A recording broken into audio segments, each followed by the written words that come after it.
Assalamualaikum warahmatullahi wabarakatuh. Perkenalkan, nama saya Syafat Bulkoso Nugroho dari NIM G002424 dari kelompok B9 dengan hasil penggabung Mbak Zahra. Nah, di sini saya akan melakukan pembuatan video nilai anatomi 2.3 yaitu sistem neuroendokrin. Lanjut.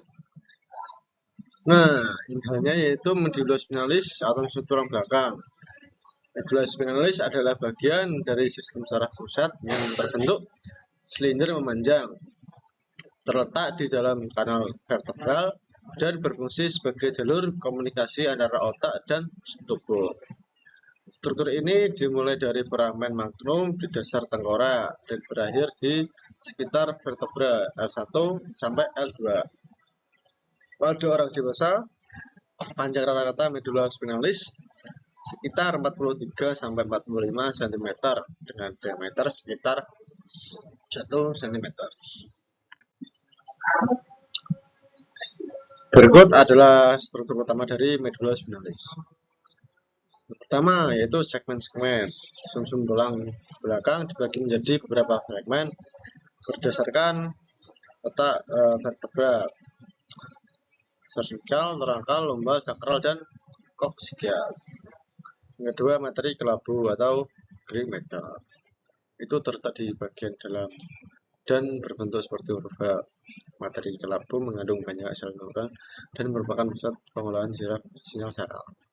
Yang ketiga, materi putih atau white matter terletak di bagian luar materi kelabu dan terdiri dari serabut saraf atau akson yang diselimuti oleh myelin.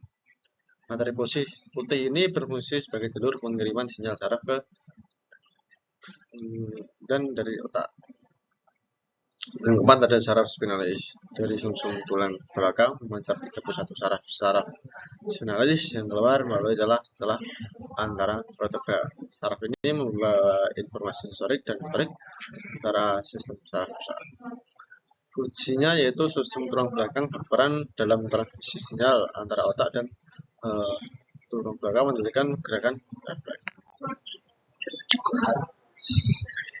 Pertama, segmen dan saraf spinalis. Medula spinalis terbagi dari 31 segmen, masing-masing mengeluarkan saraf pasang spinal.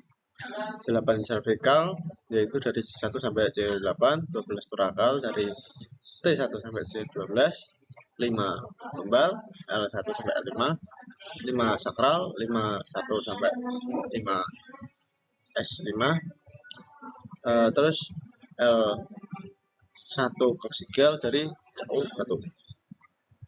Setiap saraf spinal terdiri dari akar dorsal atau sensorik dan akar ventral motorik yang bergabung membentuk saraf campuran.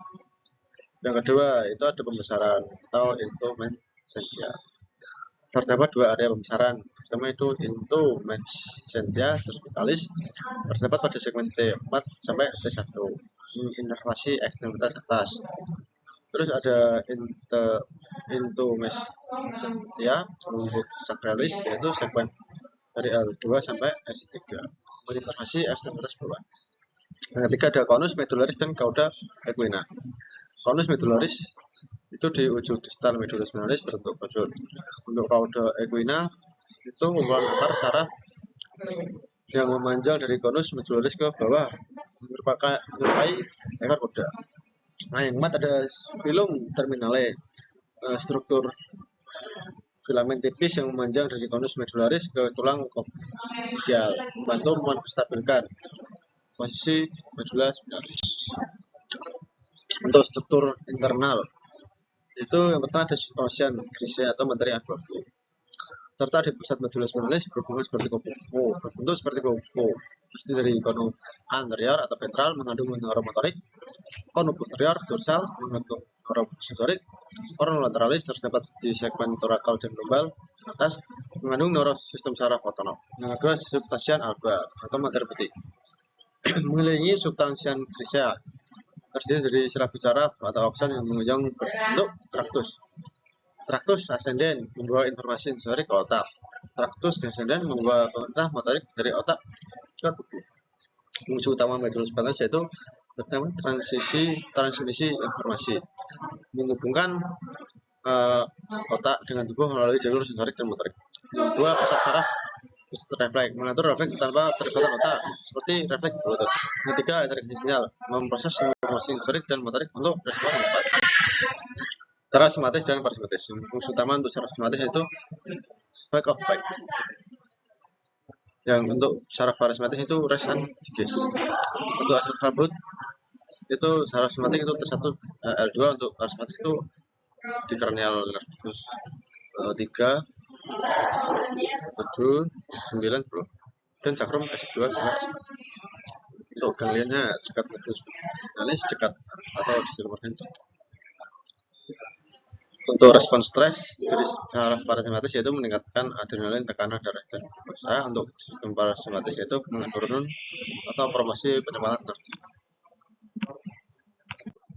Next, modalitas saraf kranial.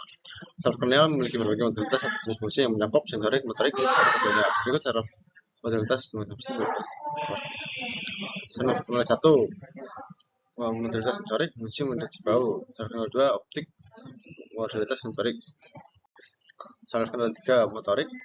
Saraf kranial 4 troklear, motorik juga. Untuk saraf 5 kranial untuk sensorik dan motorik. Untuk modalitas saraf kranial 6 abdusen, untuk motor juga. Jadi 8, 9, 10, 11. Nah, sekian video inhal saya. Kurang lebihnya mohon maaf. Wassalamualaikum warahmatullahi wabarakatuh.